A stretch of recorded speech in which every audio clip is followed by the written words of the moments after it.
Good evening, folks. Saturday, 5 week, 2026. Here today we'll do one, maybe two more police stories. Police interaction stories. So, the next in the series, which will probably be entertaining. There's a cop who decided that he didn't like my truck. And my truck was a 1987 Chevy S10 that had dual exhaust, no mufflers. It was 2.8, so it was a small V6. 5-speed manual. And it was loud, but it wasn't obnoxiously loud. It had Flowmaster exhaust on it, which is performance, which it was on there when I got it. I never bothered to take it off, but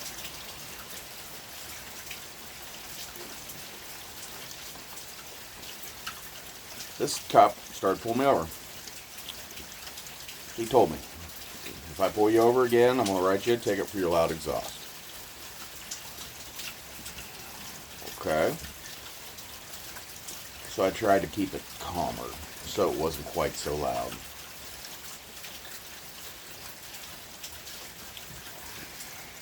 And they pulled me over again. Gave me the same speech. You gotta get this fixed. If you don't get it fixed, I'm gonna write you a ticket for loud exhaust. Well, at that point in time, I started to do research to find out what the requirements were for quote-unquote loud exhaust. And at that point in time, it had to be over a certain dB, and he had to have a dB meter to test it.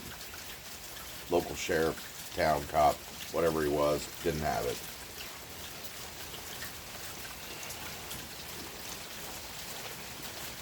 Anyway, the other requirements was for exhaust to be legal in the state of Indiana at that time. You had to have one certified muffler per pipe. And I looked up what it meant to have a certified muffler. It had to be from a reputable manufacturer. It had to have a number on it.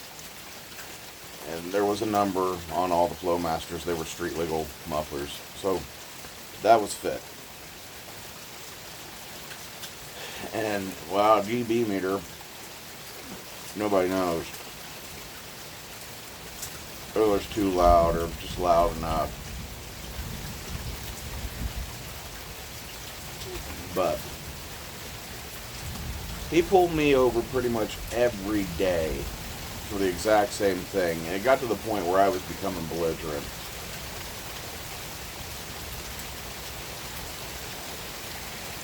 You know, I would jump out of the truck and be like, loud exhaust again? Gonna write me that ticket? You know, that kind of stuff.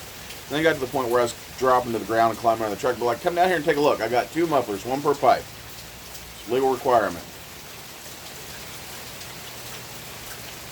And this went on for, like I said, 2-3 months. Almost every day.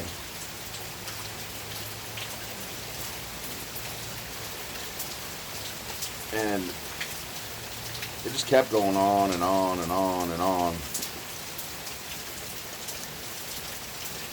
I even changed the exhaust to something that had little cards. I replaced them, basically everything from where the pipes come out of the headers back to a local shop, and the mufflers that I bought to put on in place of the Flowmasters came with a card that had all the information on it and the DOT approval sticker and shit.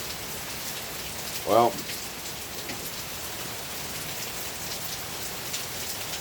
that wasn't good enough. Still getting pulled over. He didn't want to look at none of the paperwork. He didn't want to read the law. He was pretty much a jackass every day, or almost every day. it wasn't hitting just me. All my friends that hung out in this group that had similar trucks with similar exhaust got hit.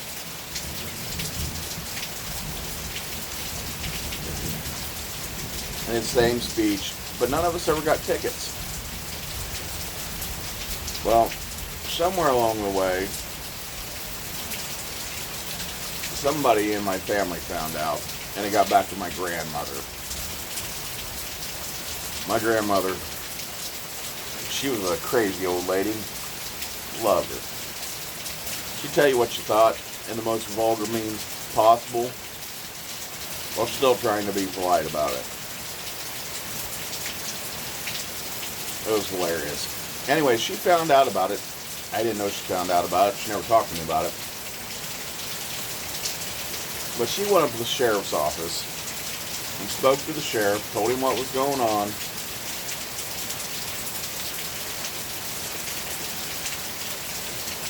And the sheriff wrote down this note for her, gave it to her, told her to give this to me and tell me to say this to the cop next time he pulls me over. So, next time I see her, which is a couple days after she goes to the sheriff's office, I show up at her house and she gives me this note. She's like, "This is from the sheriff. He wants you to tell the cop he keeps pulling you over this." It's like, "How do you know about that?" She's like, "You don't worry about it. I just found out." Okay, so I read the note, and basically it summed up to your repeated pulling me over something or another is considered police harassment, and if you don't stop, I'll have to report it to sheriff's name, and I will be retaining a lawyer. Well, next time I got pulled over by him, I went through the spiel. I memorized what was on that piece of paper back then. And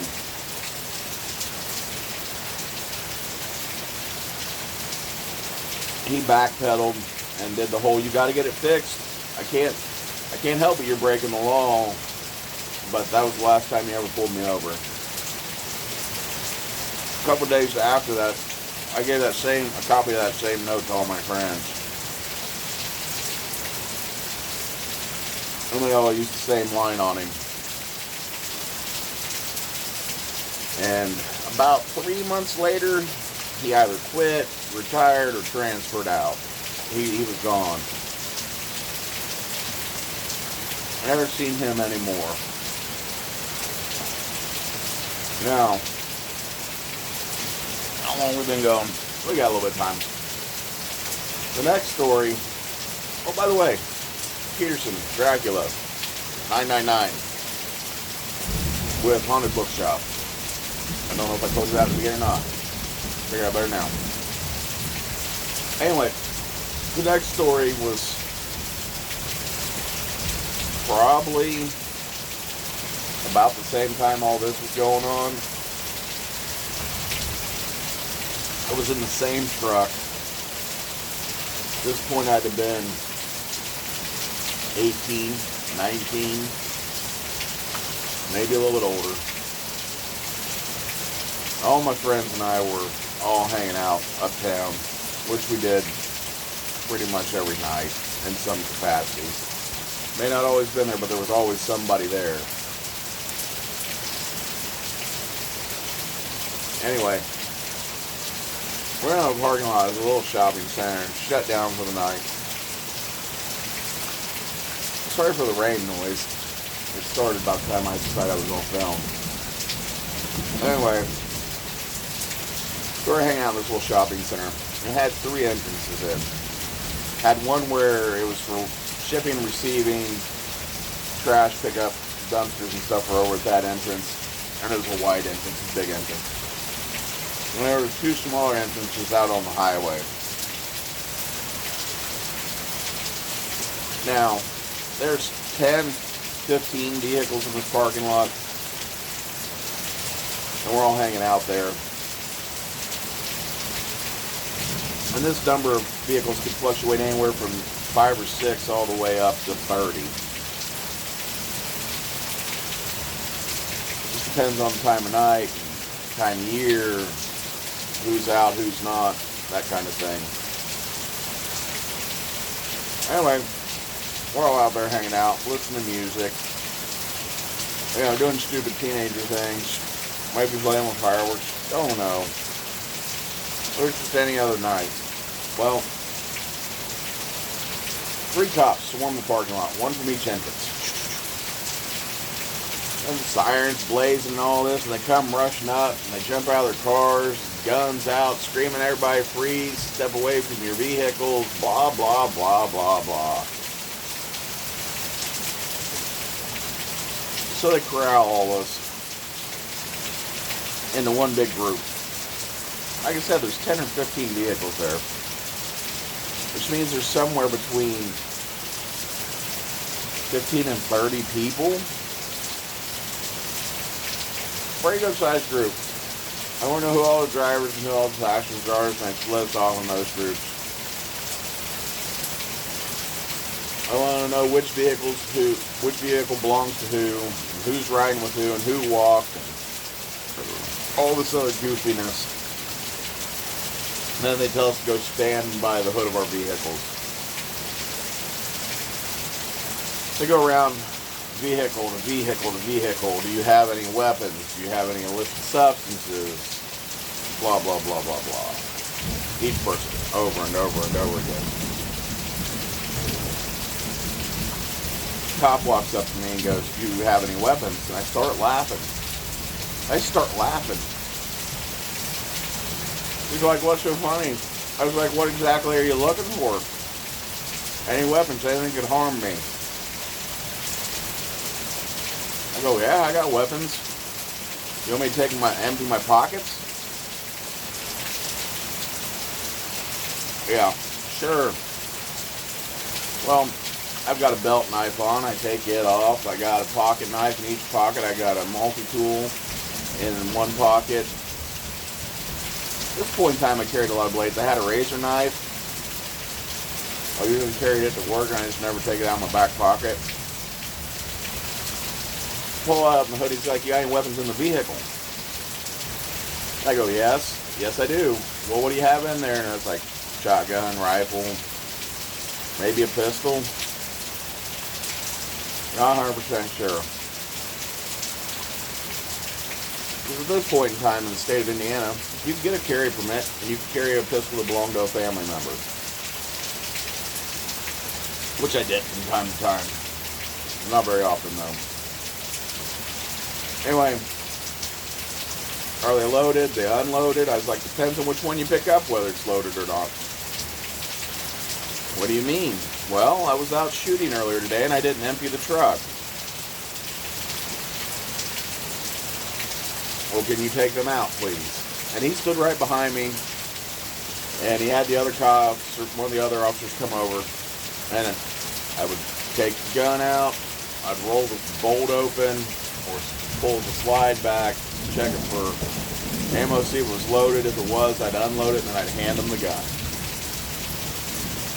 And, I had my SKS, I had shotgun, I believe it was an 870 that I had with me, and then I had a Remington 700.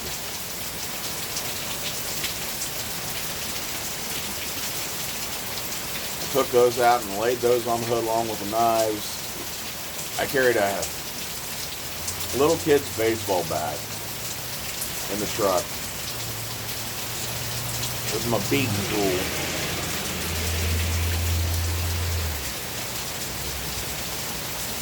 We'd use it to smash pumpkins and watermelons and other assorted things. Teenager things. Throw glass bottles at each other and smack them with the bat. And a pinch you could use it to knock somebody upside the head if you had to. Then he got upset that I had a pool cue back there and I didn't pull it out because it was a weapon too. Anyway,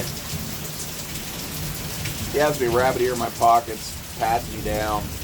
They're doing this to everybody. I'm not the only one being singled out here. But I am getting the most attention because I'm the one that's got the most stuff laid out on the hood at this point, with guns and ammo and knives of assorted sizes. Oh, there was a half axe in the truck too. It's got a full-size head on, but the handle's half-size. It's my camping axe. I still got it to this day. It's in the house. Love that thing. I was in there.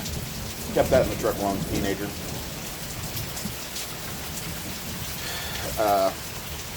Anyway, he gets done with all that. He goes, "Do you care if I search your truck?" I start laughing. I was like, "Go ahead, have at it." Well, he roots around behind the seat. He checks under the driver's side seat. He pulls the ashtray out.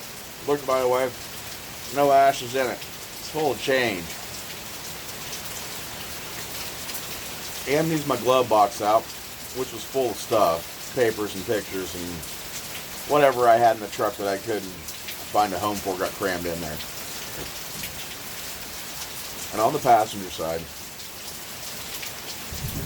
at this point in my life, I smoked Marlboro Reds in a soft pack. For those of you that are non-cigarette smokers, soft pack is the same size as a box or a normal size pack of cigarettes, except they're soft.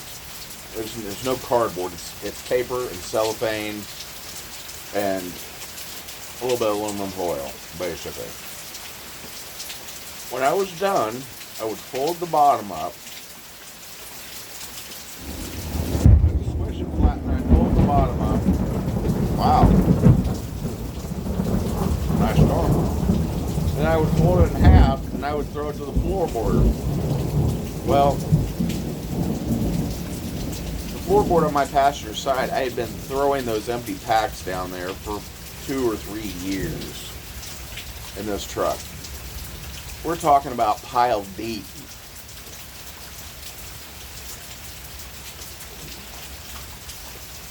Cop walks over there and opens the passenger side and sees those, and he proceeds to start ripping them open.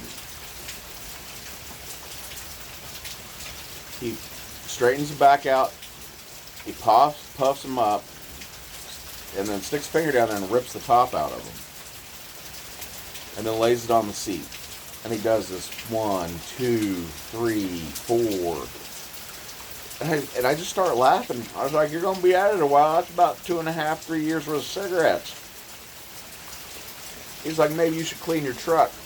It's like, "Well, it's my truck. I didn't expect you to be rooting around in it." He got a little huffy. And the length of time he's been doing this, the cops clear and release the other vehicles and the other people.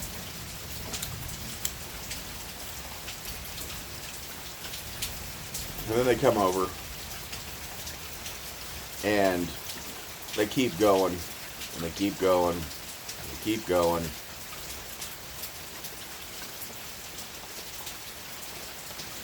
And he keeps going and he keeps going. The two cops finally leave.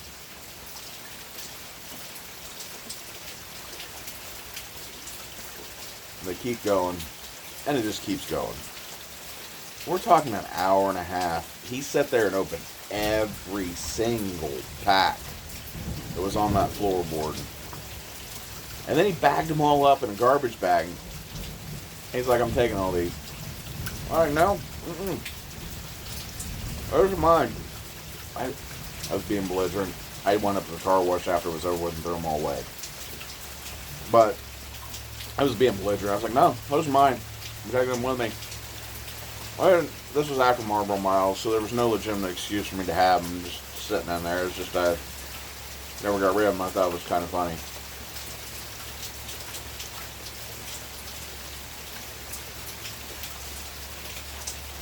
But anyway, after an hour and a half of him going through all the packs and searching the vehicle and all the stuff, he finally tells me to put all my guns back. I leave with all my empty packs. And the story. I'm free to go. They found nothing in no vehicles. Not even alcohol. They didn't find illicit substances, no alcohol, nothing in any of the vehicles. Which is kind of a shocker. There was usually alcohol around. I kind of expected them to find some beer somewhere. To be fair, there was empty beer cans in the bed of my truck. There were probably empty beer cans in the back of every one of those trucks that were there.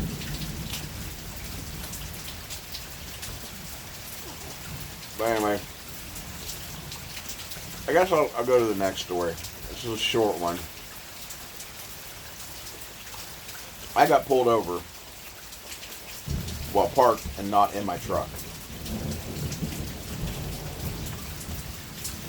Freebase. My truck came out of gear, rolled over a hill, took out a row of fence, and got painted from gray to blue. Now, the week that happened, I got the truck back, and then the license plate, and then everything was put on it. Anyway, I was in a gas station. Lights light up in the parking lot. I don't think anything about it. I'm inside. I'm not driving. Couldn't possibly be for me, right? Cop comes in like he's Rambo, screaming, "Who's driving this blue truck out here?" Ranting and raving. I was like, "That's me." And like, "I'm gonna pay for the stuff. I'll come right out there." He's like, "No, you leave that there. You come out here right now." I was like, "What the hell did I do?" He's like, "You got a crooked license plate. Sign of the vehicle's probably stolen. I ran your license plate number and it come back to a gray truck." I was like, "No shit. I just got it painted. Can't you tell?" Stolen. I open the door up. Door badge, tag, VIN number's clear. Checks the dash, VIN number, VIN tag's good. Open the door. I point up the ceiling interior of the cab because there's no lining in this truck. It's gray. It's factory Chevrolet gray. He looks. And he just went on and on and on. The truck's got to be stolen. The license plate's crooked. Blah, blah, blah, blah, blah. They must have had a seminar, told all the cops recently that if your license plate's crooked, it's a stolen vehicle. Because this guy was adamant it was stolen. Well, he checked the door tag, the firewall tag, the dash tag. All the VIN numbers came back to the same VIN number to that truck, registered to me.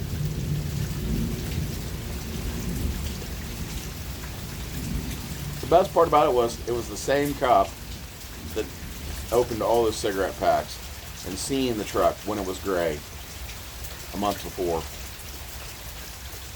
Maybe 3 weeks. He knew full well it was the same truck. He wrote me a warning about improper titling, color code, something or another. I don't know what it is in the state of Indiana, but I had to go to the VMV the next day and have it changed immediately. Even though I had 30 days from the time the color changed to the time of having to have it changed. So, I went and got it changed. So that way the next time he see me, I didn't get a ticket. He wasn't very happy. None of them were very happy, guys. After that friend group started getting harassed more often by the cops.